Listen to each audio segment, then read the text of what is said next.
ಓಯ್ ಈ ಕೈ ಕನ್ನಡಿಗರ ಆಸ್ತಿ. 5 ಬೆರಳಲ್ಲಿರೋದು 5 ಕೋಟಿ ಕನ್ನಡಿಗರ ಶಕ್ತಿ. ಮುಷ್ಟಿ ಮಾಡಿ ಹೊಡೆದ್ರೆ ಎದುರಾಳಿ ಎದ್ದು ಬಂದದ್ದು ಚರಿತ್ರೆನಲ್ಲೇ ಇಲ್ಲ. ಕರ್ನಾಟಕದ ಇತಿಹಾಸದಲ್ಲಿ ಬಂಗಾರದ ಯುಗದ ಕಥೆಯನ್ನು ಹಾಡುವೆ ಕೇಳಿ. ಇದು ಹಂಪಿ ಉತ್ಸವ. ಗೊತ್ತಲ್ಲ, ಇದರ ಇತಿಹಾಸ ತಿಳಿದ್ರೆ ಅದ್ರೋಗ್ತೀರ. ಯಾಕಂದ್ರೆ ಕರ್ನಾಟಕದಲ್ಲಿ ಹಂಪೆ ಅಂದ್ರೆ ವರ್ಲ್ಡ್ ಫೇಮಸ್. ಯಾಕಂದ್ರೆ ನಮ್ಮ ಕರ್ನಾಟಕ, ನಮ್ಮ ಹಂಪಿ, ನಮ್ಮ ಹೊಸಪೇಟೆ ಚಪ್ಪಾಳೆ ತಟ್ಟಿದ್ರೆ ಈ ಉತ್ಸವಕ್ಕೆ ಹೌಲ ಹೌಲ. ಹಾಗೇನೆ ವರನಟ ಡಾಕ್ಟರ್ ರಾಜ್ಕುಮಾರ್ ಅವರು ಹುಟ್ಟಿದರೆ ಕನ್ನಡ ನಾಡಲ್ಲಿ ಹುಟ್ಟಬೇಕು. ಅಭಿಮಾನಿ ದೇವರುಗಳೇ ನೋಡಿ, ಇದು ನಮ್ಮ ಹಂಪೆ.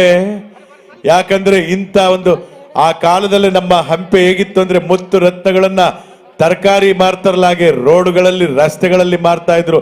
ಅಂತ ಗತ ವೈಭವ ಇರ್ತಕ್ಕಂಥ ಭೂಮಿ ಇದು.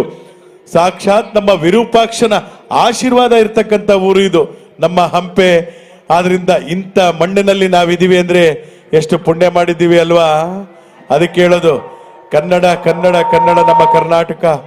ಶ್ರೀಕೃಷ್ಣ ದೇವರಾಯ ಆ ಪಾತ್ರಗಳನ್ನ ಹಾಕಿದ್ರು, ಅದೆಲ್ಲವೂ ನೀವು ಚಪ್ಪಾಳೆ ಕೊಟ್ರೆ ಅಷ್ಟೇನೆ. ಅಭಿಮಾನಿ ದೇವರುಗಳೇ ಅಂತ ನಿಮಗೆ ಹೇಳಿದ್ರೆ ನಮ್ಮ ಮಗ ಪುನೀತ್ ರಾಜ್ಕುಮಾರ್ ನಿಮ್ಮನ್ನ ಅಭಿಮಾನಿಗಳು ನಮ್ಮವನೇ ದೇವರು ಅಂತ ಹೇಳಿದ್ರಲ್ಲ, ಇದಲ್ವೇ. ಈಗ ತಾನೇ ನಿಮ್ಮ ಶಿವರಾಜ್ ಕುಮಾರ್ ಅವರು ಬಂದಿದ್ರು.